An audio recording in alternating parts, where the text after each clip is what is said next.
नमस्कार, स्वदेश न्यूज देख रहे हैं आप। मैं हूं आपके साथ ऋषभ सोनी और लेकर आया हूं हमारा खास कार्यक्रम अग्निपथ। और अग्निपथ में आज बात करेंगे ट्विशा की मौत पर हो रहे ट्विस्ट की।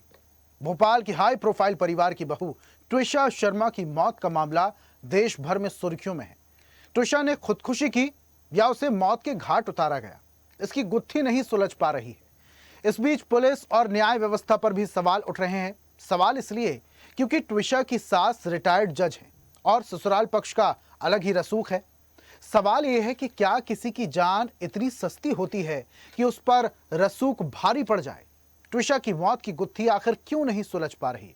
क्या ट्विशा दहेज की बलि चढ़ गई या बेवजह इस मामले को तूल दिया जा रहा है? इन दोनों पहलुओं पर आज हम बात भी करेंगे, लेकिन उससे पहले देखते हैं एक रिपोर्ट।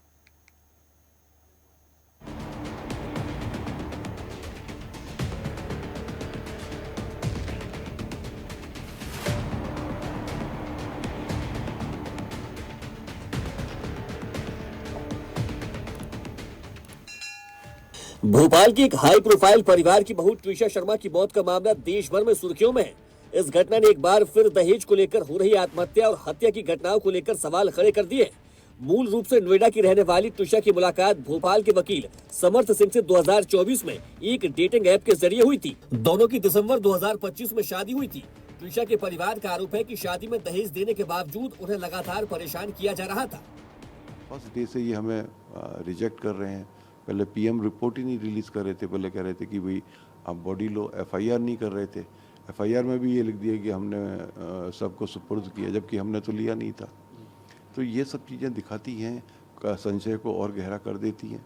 हम अपनी PM2 की मांग पे अड़े हुए हैं। हम मरते दम तक अपनी पूरी कोशिश जारी रखेंगे और इस PM2 को हम लेके रहेंगे। मजिस्ट्रेट कोर्ट में अप्लाई किया था सेकंड पोस्टमार्टम के लिए, तो वहाँ से भी हमें ये बताया गया कि हमारे अधिकार क्षेत्र में नहीं आता। तो हमारे लिए ये बड़ा असमंजस की चीज़ है कि ये किसके अधिकार क्षेत्र में आता है। हमारी तो जस्टिस की मांग है, हमारी और क्या मांग है? हम और एक आम आदमी और क्या मांग कर सकता है? हमारी सिर्फ एक जस्टिस की मांग है। हमारा केस CBI को तुरंत इमीडिएट इफेक्ट से ट्रांसफ़र हो। एक बाप है जिसने अपनी बच्ची को देखा है और उसके बाद से वो लगातार न्याय की गुहार लगाए चले जा रहा है। FIR दर्ज कराने में उसको न्याय नहीं मिला। उनको जो है कोर्ट में वो गए कि भाई इनको बेल ना दी जाए, उसको बेल दे दी जाती है। कोर्ट परिसर में परेशान किया जाता है। ये सब बातें जानते भी हैं। अब वो हाई कोर्ट चले जाएं उस PM2 के लिए। क्या इतनी जटिल व्यवस्था है ये सारी की सारी? क्या किसी को भी जो है यहाँ किसी में यहाँ इंसानियत नहीं है? हमने पूछा कि आपने आप अपनी घर की बहू को आप ऐसे एलिगेशंस लगा रहे हो, ये सही है? उसमें वो बोलती है हाँ मेरा राइट है बोलने का, ये मैं उससे पूछ सकती हूँ। वो उसके पास रिलेशनशिप के बारे में पूछ रही थी, उसके मतलब मुझे कैमरे पे बोलने में भी शर्म आ रही है। वो मैडम सामने उस लड़की से पूछ रही है। उधर पुलिस का कहना है कि ट्विशा को अस्पताल ले जाया गया, जहां डॉक्टरों ने उन्हें मृत घोषित कर दिया। पोस्टमार्टम की शुरुआती रिपोर्ट में मौत की वजह दम घुटना बताया गया। रिपोर्ट में शरीर पर अन्य हिस्सों में कई चोटों का भी जिक्र है। ट्विशा शर्मा की मौत का मामला अब साधारण आत्महत्या के दायरे से कहीं आगे निकलता दिखाई दे रहा है। ट्विशा का शव पिछले 9 दिनों से सरकारी अस्पताल की मोर्चरी में रखा हुआ है। परिजन अंतिम संस्कार करने से इनकार कर रहे हैं, क्योंकि उनका कहना है कि जब तक उन्हें न्याय का भरोसा नहीं मिलेगा वे शव नहीं ले जाएंगे। ट्विशा का परिवार इसे आत्महत्या मानने को तैयार नहीं है। ट्विशा की मौत से जुड़े कई ऐसे सवाल हैं जिनके जवाब अब तक अनसुलझे। इन अनसुलझे सवालों के बीच भोपाल की अदालत ने ट्विशा शर्मा के शव के दोबारा पोस्टमार्टम की अनुमति देने से इनकार कर दिया। हालांकि अदालत ने पुलिस को ट्विशा के शव को सुरक्षित रखने के निर्देश दिए। पुलिस ने आरोपी पति समर्थ सिंह पर 30,000 का इनाम घोषित किया है। उसे पकड़ने के लिए कई टीमों का गठन भी किया गया है। हम अपने से ही कार्रवाई कर रहे हैं। किसी को संदेह करने की बिल्कुल भी आवश्यकता नहीं है। जो रेलेवेंट चीज़ है इन्वेस्टिगेशन के लिए उन सब एस्पेक्ट पे काम किया जा रहा है। देखो जो इन्वेस्टिगेशन के लिए रेलेवेंट होगा उन सब पे हम काम करेंगे। अगर किसी के पास कोई ऐसा डॉक्यूमेंट है, कोई वीडियो है, कोई रिकॉर्डिंग है जो वो समझते हैं कि वह इन्वेस्टिगेशन के लिए रेलेवेंट है, तो वो पुलिस को उपलब्ध करवा सकते हैं। हमारी कोशिश है जल्दी से जल्दी गिरफ्तार करने की, इसलिए हमने इनाम भी बढ़ाया है। ट्विशा की सास गिरिबाला सिंह को कंज्यूमर फोरम के पद से हटाने के लिए राज्यपाल को ट्विशा के परिवार ने पत्र लिखा है। गिरिबाला सिंह पर दहेज मृत्यु के तहत मामला दर्ज हुआ है।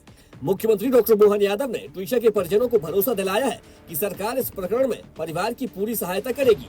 इस मामले में जांच के लिए सीबीआई को भी पत्र लिखा जाएगा।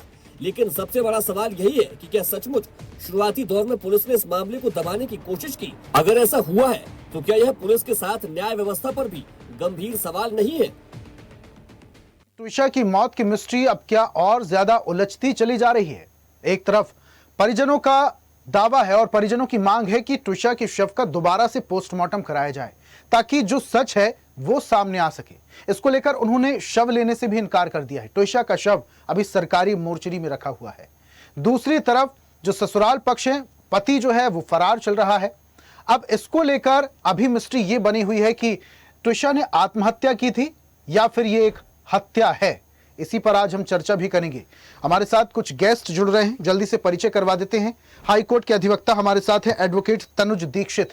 तनुज जी, बहुत स्वागत आपका। क्यों में और इसी के साथ रिटायर्ड डीएसपी भी हमारे साथ जुड़े हैं नरेश शर्मा जी। नरेश जी, आपका भी बहुत स्वागत। और सामाजिक कार्यकर्ता हमारे साथ पिंकी श्रीवास्तव जुड़ी हैं। पिंकी जी, आपका भी बहुत स्वागत करता हूं। और सबसे पहले चर्चा की शुरुआत मैं नरेश जी आपसे ही करूंगा। नरेश जी सुन पा रहे हैं? लगता है नरेश जी हमारे साथ नहीं जुड़े हैं, बहुत जल्दी जुड़ेंगे, उनसे बातचीत करेंगे। तनुज हमारे साथ जुड़े हुए हैं। तनुज जी, ये जो मामला सामने आया है अभी, सवाल यही उठ रहा है कि क्या ट्विशा की हत्या की गई है या फिर ट्विशा ने आत्महत्या की थी। जो एविडेंस सामने आ रहे हैं, लगातार प्रताड़ित हो रही थी वो। चैट में भी कई सारे खुलासे हुए। उसने चैट में भी कई बार जिक्र किया, अपने दोस्तों से वो बोल रही थी कि मैं फंस चुकी हूं, मैंने शादी कर ली है, तुम मत फंसना। उसके बाद पति लगातार फरार चल रहा है। पति क्रिमिनल लॉयर है। क्या पति को यह पता है कि उससे भूल हो गई है, उससे एक अपराध हो गया है, इसी के चलते वो फरार चल रहा है? सोच समझकर वो फरार चल रहा है? देखिए, एब्सकॉन्डिंग निश्चित रूप से अपने आप में एक अलग धारणाएं बनाती है। इस मामले में अभी तक जो भी सामने सबूत देखने को मिल रहे हैं, वो सबूत अभी तक स्पष्ट नहीं है। हमने एक सीसीटीवी फुटेज मीडिया के माध्यम से देखा। उस सीसीटीवी फुटेज के अंदर हमने देखा कि किस तरीके से एक सीपीआर देने का प्रयास किया जा रहा है। और देखिए, सीपीआर देने का प्रयास किसी भी रूप में ये नहीं दिखाता है कि वो उसमें सुसाइड हुआ है या मर्डर हुआ है। तो ये एक बेहद ही बड़ा गंभीर, संवेदनशील और जांच का विषय है। जिस तरीके से बाकी जो तथ्य अभी तक हमने देखे, देखिए, फर्स्ट पोस्टमार्टम रिपोर्ट में केवल दम घुटने का एक जिक्र है और उसमें स्पष्ट रूप से ये नहीं दिख रहा है कि वो किसी रूप से हत्या हुई है या नहीं हुई है। तो ये सब चीजें, इसीलिए रीपोस्टमार्टम की जो डिमांड है परिवार की, उसके लिए मुझे लगता है काफी एक तो डिले हुआ। अदरवाइज रिट याचिका हाईकोर्ट के माध्यम से आर्टिकल 226 के तहत नेचुरल जस्टिस के लिए दायर की जाती और उस रिट याचिका के तहत उसमें सुनवाई करके रीपोस्टमार्टम की परमिशन मिल सकती थी। अगर किसी केस में किसी वजह से अगर रीपरमिशन पोस्टमार्टम की नहीं मिलती, तो जो भी उनके पास अवेलेबल हम कहेंगे एविडेंसेस, खास करके 7 मई और 9 मई को ट्विशा द्वारा अपने परिवार, परिजन और अपने परिचितों को जो संदेश भेजा गया, वो महत्वपूर्ण है। वो भारतीय साक्ष्य अधिनियम के सेक्शन 63 के तहत उसको एज एन एविडेंस कंसिडर किया जाएगा। इसके अलावा जो सीसीटीवी फुटेजेस अवेलेबल है, वो जो बयान है दोनों परिवार के, जो चाहे पीड़ित पक्ष हो चाहे आरोपी पक्ष हो, दोनों के बयान अपनी अपनी जगह मायने रखे जाएंगे और यही बीएनएसएस के सेक्शन 193 के तहत इन सबको कंसिडर करके आगे इसमें कार्रवाई की जाएगी। जी तनुज जी, आपसे एक बात और मैं समझना चाहूंगा। जो पति है वो फरार बताया जा रहा है। सवाल बहुत सारे उठ रहे हैं कि सीसीटीवी फुटेज वालों को भी रिटायर्ड जज ने कई बार कॉल किया था, संपर्क करने की कोशिश की थी।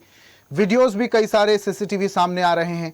इसके अलावा मैं आपसे ये समझना चाह रहा हूं कि जो पति है, क्या वो गलत है? इस पर भी असर, जो इन्वेस्टिगेशन है उस पर असर पड़ सकता है? क्योंकि अगर ये भी माना जा सकता अगर वो सही होता तो आत्मसमर्पण करता, पुलिस का सहयोग करता, जांच पड़ताल में सामने आता, सच बताता। गलत है इसलिए छुपने की कोशिश, गलत है इसलिए फरार। देखिए, हम लोग चैनल के माध्यम से हमारी जो संवेदनाएं हैं वो पूर्ण रूप से ट्विशा और उसके परिजनों के साथ में है। लेकिन जब तक स्थिति वास्तविकता से स्पष्ट नहीं होती, तब तक ये कहना जल्दबाजी होगी कि पूरी गलती किसकी है। देखिए, ये बात सही है कि डेथ हुई है, वो चाहे मर्डर के रूप में हुई हो चाहे सुसाइड के रूप में हुई हो, उसमें जो कानूनी धाराएं बनती है, चाहे अबेटमेंट टू सुसाइड 103 या अगर किसी तरीके की और भी चोट के निशान की बात सामने आ रही है तो बीएनएस के सेक्शन 85 के तहत उसमें उसके टॉर्चर करने के लिए भी वो धाराएं जो है वो निश्चित रूप से लागू होना चाहिए। लेकिन अगर ये कहीं प्लान्ड मर्डर हुआ तो इस केस का जो हम नजरिया है वो भी बदल जाएगा और पूरी तरीके से इसकी सभी स्थितियां भी चेंज हो जाएगी। खास करके अगर देखा जाए तो इसमें सेक्शन 103 जो बीएनएस का है जिसमें मर्डर चार्ज होता है ये भी इसमें लगने की संभावना बन जाएंगी। तो अभी जब तक कि एब्सकॉन्ड है पति, पूछताछ नहीं होती, सबूत के आधार मजबूत नहीं होते, रीपोस्टमार्टम क्योंकि आज 9 दिन हो गए हैं मर्चुरी में हमने देखा शव रखा हुआ है, 9 दिनों से उसकी अंतिम संस्कार की प्रक्रिया नहीं हुई है। कहीं ना कहीं ये बहुत संवेदनशील महत्वपूर्ण जांच का विषय है कि आने वाले समय में इस केस में और क्या लीड्स मिलेगी। जी ठीक है तनु जी, आऊंगा मैं वापस से आपके पास। हमारे साथ नरेश जी भी जुड़े हुए हैं। नरेश जी सुन पा रहे हैं? नरेश जी मेरी आवाज आप तक पहुंच? ठीक है नरेश जी, रिटायर्ड डीएसपी हैं आप, तो ये इस तरीके के केस इससे पहले भी आपने कई बार देखे होंगे। पूरा सिनेरियो आपको पता ही है कि किस तरीके से ट्विशा की मौत मिस्ट्री बनी हुई है, हत्या है या आत्महत्या है, यह भी फिलहाल जांच का विषय है। लेकिन एक सवाल मैं आपसे पूछना चाह रहा हूं, ये कहा जा रहा है ट्विशा के परिवार वालों द्वारा कि ये हत्या तो की ही गई है, इसके अलावा वो दोबारा पोस्टमार्टम की मांग कर रहे हैं। 9 दिन से ज्यादा का वक्त हो गया है, ट्विशा का जो शव है वो सरकारी मोर्चरी में रखा हुआ है। दोबारा अगर पोस्टमार्टम कराते हैं तो क्या जो साक्ष्य हैं जो मिल जाना चाहिए वो मिल पाएंगे या नहीं मिल पाएंगे? इसके अलावा एक बात और, जो बेल्ट था जिससे गला दबाने की बात कही जा रही है या गला दबा था ये कहा जा रहा है, 48 घंटे के बाद वो एम्स पहुंचता है, जांच में आता है, इससे फर्क पड़ता है? 48 घंटे के बाद सबूत पहुंचता है तो कहीं ना कहीं सबूत में छेड़छाड़ होने की संभावना। जी नमस्कार, जितने और दोनों एडवोकेट साहब को भी और मैडम को भी, पिंकी मैडम को भी बहुत बहुत नमस्कार, मेरा अभिवादन। सबसे बड़ी बात इसमें ये है कि जो सेक्शन 80 है जिसको हम 304 बोलते थे, 304 बी बोलते थे पहले इंडियन पिनल कोड की, अब बीएनएफ की सेक्शन 80 है। उसमें बहुत स्पष्ट लिखा हुआ है कि किसी भी महिला की मृत्यु किसी भी प्राकृतिक से भिन्न अवस्था में हो, नंबर 1। नंबर 2, उसकी शादी को विदिन 7 ईयर्स हो, और नंबर 3, उस पर कोई प्रताड़ना का संदेह हो। उसके अगर माता पिता ही वो प्रताड़ना का संदेह करते हैं तो वो पर्याप्त है और वो धारा 80 के अंतर्गत 80 बीएनएफ के अंतर्गत वो ऑफेंस है, वो रजिस्टर्ड भी हुआ होगा। अबेटमेंट ऑफ सुसाइड का भी सेक्शन उसमें लगा होगा और dowry prevention of dowry act का भी, प्रोहिबिशन ऑफ डॉरी एक्ट का भी उसमें सेक्शन लगा होगा। अब प्रश्न ये उठता है कि रीपोस्टमार्टम की जो मांग कर रहे थे, मुझे बड़ा आश्चर्य हो रहा है कि जहां पर कमिश्नर ऑफ पुलिस बैठे हुए हैं और रीपोस्टमार्टम हो या शव का उत्खनन करना हो और शव को उखाड़ के पोस्टमार्टम कराना हो, उसकी अनुमति देने के लिए तो नायब तहसीलदार और तहसीलदार ही पर्याप्त है। जो पुलिस कमिश्नर हैं संजय कुमार साहब, उन्होंने एक बार तो परमिशन दे दी, उसके बाद कह दिया मुझे परमिशन देने का अधिकार नहीं है। कौन सा? नहीं शर्मा साहब इसमें बता रहे हो कि जिसमें अधिकार नहीं है। शर्मा साहब इसमें करेक्शन करना चाहूंगा, मैं आपको एक करेक्शन करना चाहूंगा। फर्स्ट पोस्टमार्टम जो है वो बाय नेचुरल प्रोसेस से होता है, लेकिन अगर रीपोस्टमार्टम की डिमांड की जाती है तो वो एक न्यायिक प्रक्रिया ही है।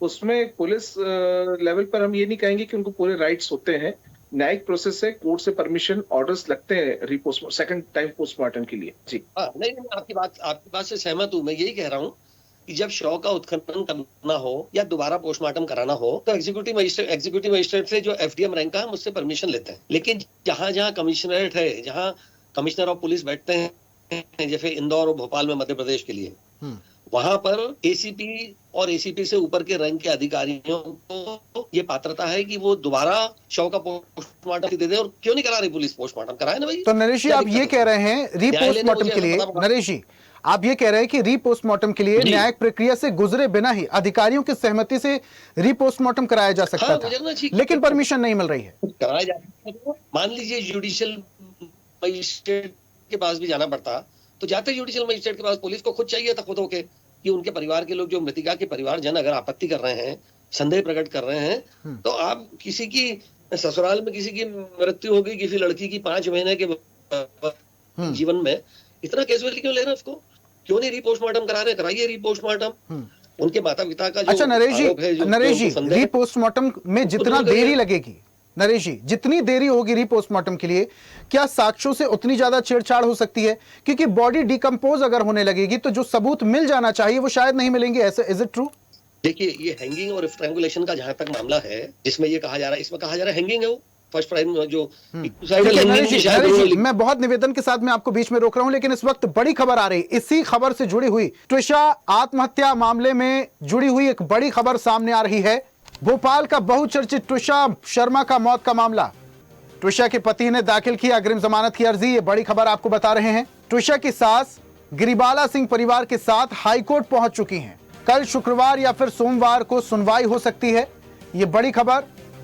ट्विशा शर्मा की मौत के मामले में पति समर्थ सिंह, तो ट्विशा के पति ने अग्रिम जमानत की अर्जी दाखिल की है। अब वापस से चर्चा की तरफ बढ़ते हैं और मैं नरेश जी से ही सवाल लूंगा। नरेश जी, अभी ये बड़ी खबर आप तक भी पहुंच गई होगी कि ट्विशा का जो पति है, जो फरार बताया जा रहा था, उसने अग्रिम जमानत के लिए याचिका दे दी है। ये भी कहा जा रहा है अगर वो सही होता तो पहले ही सरेंडर करता, पहले ही जांच में सहयोग करता, गलत था इसलिए फरार बताया जा रहा था। लेकिन अब ये मामला उसे भी नहीं पता होगा कि ये इतना बड़ा मामला हो जाएगा, हाई प्रोफाइल हो जाएगा। अब चूंकि इतना मामला तूल पकड़ चुका है, उसे समझ में आ गया बच नहीं सकता, पकड़ा जाएगा। पुलिस ने भी 30,000 का इनाम घोषित कर दिया है, इसलिए अब अग्रिम जमानत के लिए याचिका डाल दी है। देखो खुद एडवोकेट है, क्रिमिनल लॉयर है वो, उनको मालूम है 304 बी या 80 BNF कोई मामूली धारा नहीं है। इसमें आजीवन कारावास तक की सजा का प्रावधान है। इसमें इनको जमानत सेशन कोर्ट से मिल ही नहीं सकती है ना, अग्रिम जमानत। उनकी माता जी को जो रिटायर्ड डिस्ट्रिक्ट जज हैं, उनको अग्रिम जमानत मिल गई। ये माननीय न्यायालय का विवेक है, उन्होंने किस आधार पे दी है, वो उसका आदेश पढ़ने पे ही पता पड़ सकता है कि उन्होंने किस आधार पे उनको जमानत दी। लेकिन हाईकोर्ट में अगर ये गए हैं तो इनका अधिकार है, हाईकोर्ट में जाने में कोई भी व्यक्ति नहीं चाहेगा कि मैं गिरफ्तार होकर जेल चला जाऊं। वो हाईकोर्ट गए हैं, लेकिन माननीय न्यायालय उस पर क्या निर्णय लेता है ये देखने वाली बात है। जहां तक आपका सवाल है कि क्या दोबारा पोस्टमार्टम कराने में एविडेंसेस नष्ट हो जाएंगे क्या, तो मैं वही आपसे निवेदन कर रहा था कि स्ट्रैंगुलेशन का मामला हो या कि हैंगिंग का मामला हो, हमने कई ऐसे केसेस किए हैं क्षमा कीजिए, जिसमें 2-2, 3-3 महीने बाद हमने लाशों को उखड़वाया है। और वो हीरेश नाथ और सतपति साहब जैसे लोग हुआ करते थे, जो डायरेक्टर ऑफ फॉरेंसिक मेडिसिन थे मध्य प्रदेश के, उन्होंने 2-2, 3-3 महीने बाद बता दिया ऑटोप्सी सर्जन के साथ मिलके कि कॉज ऑफ डेथ क्या हो सकती है, और वो मामला एक्सटेंड किया और कोर्ट में जाके उसमें कन्विक्शन हुआ।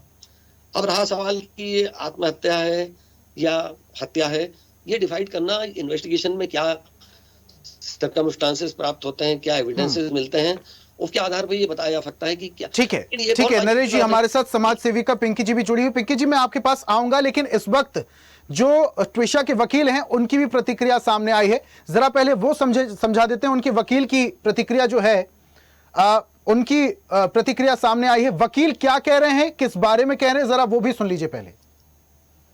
May you bloom endless. Happy Mother's Day, love, टुक टुक। ये इन्होंने ओरिजिनल फूलों को लगा के, बोगनविलिया के फ्लावर्स लगा के, और ये उन्होंने, ये मृत्यु से 2 दिन पूर्व का है। अब कौन कह सकता है ये सब देख के कि वो प्रताड़ित थी।